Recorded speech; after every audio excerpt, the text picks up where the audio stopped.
تجربتي بكل تفاصيلها مع التجارة الإلكترونية للبيع بره مصر، وهقول لك تجربتي مع التجارة الإلكترونية وبناء براند كينجدم اوف انتيكس أو مملكة التحف بكل ما فيها من مميزات وعيوب. من 2018 وأنا نفسي أبيع تحف وأنتيكات من اللي في خان الخليلي على الإنترنت بره مصر، بس كان عندي هاجس وتخوف من ضرورة استصدار شهادة لكل قطعة علشان يسمح ليها بالسفر. وفي 2021 تم افتتاح مصنع كنوز للتحف والأنتيكات المصرية، واللي كان في ميزة حلت لي مشكلة إنهم بيدوا لكل قطعة شهادة بختم النسر من وزارة الآثار، في حل التخوف استصدار الشهادة أو موافقة لكل قطعة. وعلشان أبدأ كان قدامي طريق من اتنين: إني أفتح موقع وصفحات سوشيال ميديا خاصة بالبراند اللي هبنيه، يروح على موقع شغال بالفعل وعليه عملاء زي اي باي. وبالفعل رحت على موقع اي باي وفتحت حساب وعملت حساب على بنك اسمه بايونير بنك اونلاين، وربطت حساب اي باي وبايونير. والموضوع مش كيمياء، كأنك بتفتح حساب على أي منصة سوشيال ميديا. وعملت صفحات للتسويق على فيسبوك وانستجرام وتويتر وكل منصات السوشيال ميديا اسوق بيها، وبدات اخد البيانات وصور ووزن وبيانات تاريخيه لكل قطعه من على موقع الكنوز واعرضها على موقع اي باي. والقطعه اللي كانت بتطلب مني اروح اشتريها من المصنع واروح لشركه تي ان تي او فيديكس او شركه ارامكس او دي اتش ال. المهم طلعت قطع لامريكا والمانيا والدنمارك وايطاليا، والستور موجود على اي باي. بس هكون واضح وصريح معاك، الحياه مش سهله ووقعت في اخطاء في الاول كانت اهمها التسعير، علشان انا كمان كنت ببيع السعر شامل الشحن. وعلشان تسعر كل قطعه صح: واحد، سعر القطعه من المصنع، بتضيف عليه تكلفه شحنها، ودي بتعرفها يا اما من خلال خدمه العملاء بتاعت كل شركه شحن بالتليفون او من خلال موقع الشركه نفسه. وبتعمل حساب التسعير للشحن في عده عوامل كده: ان الوزن اللي بيتاخد بيه بعد التغليف، يعني بتعمل حساب ربع كيلو زياده عن وزن القطعه نفسها، او الوزن لو العبوه نفسها نص كيلو مثلا بس في علبه كبيره، بيضربوا طول في العرض في الارتفاع ويقسموه على رقم 5000، والرقم اللي بيطلع ده لو اكبر من الوزن بيتاخد بيه. مثال: لو عبوه طولها 30 سم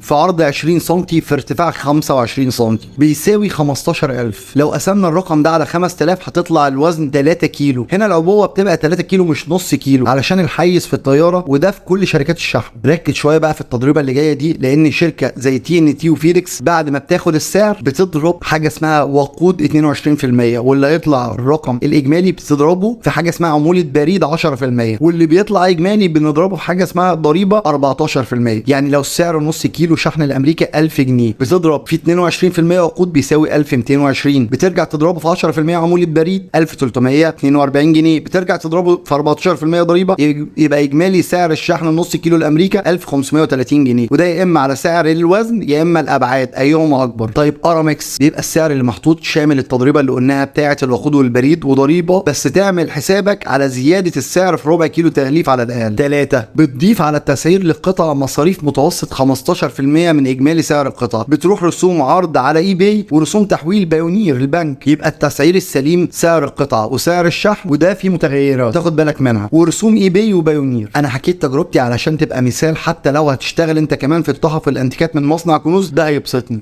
بس المثال كان للتوضيح ان في منتجات كتير حوالينا ممكن نبيعها على منصات بره بالدولار، حتى لو هتبقى شغلانه فرعيه تدخل اي عائد. بس تاخد بالك من المنتجات اللي مسموح بيها سواء في بلدك او في البلاد التانية، وايه اللي بيحتاج موافقه علشان تبيعه بره مصر. مثال: الفضه ممكن تحتاج موافقات من الدمغه والموازين. واحب انوه لبعض النقاط كنت بلجأ ليها كتير لترجمه جوجل مثلا، فمش معوق الانجليزي، بس ما كنتش باخد الترجمه حرفيا. وكمان تكون محدد وملتزم وانت بتبني سمعه البراند في الاشتراطات اللي هتضيفها لطريقه شغلك. برضه تخلي بالك انك لما تيجي تفتح براند المنتج وتبيع بره مصر ما ينفعش تعتمد عليه في البدايه كدخل اساس، بس مع الوقت في على موقع اي باي منتجات مصريه محققه ارقام، مش تفتح بيوت بسم الله ما شاء الله اللهم بارك، تفتح شوارع بس بالتركيز.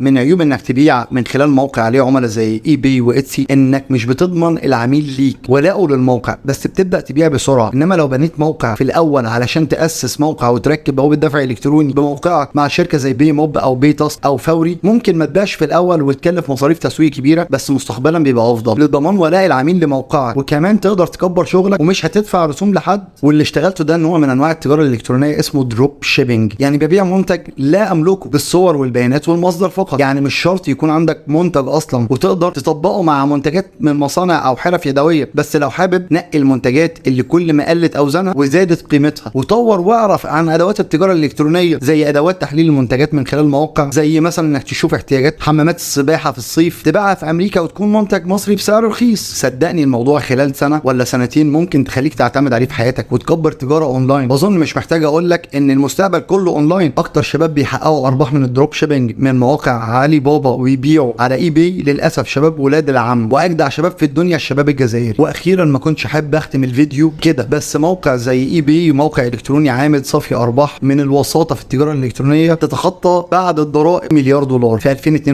2022، وعمره حوالي 20 سنه بس، مش عمره 7000 سنه حضاره او 60 سنه وبتمر منه 40% من التجاره العالميه.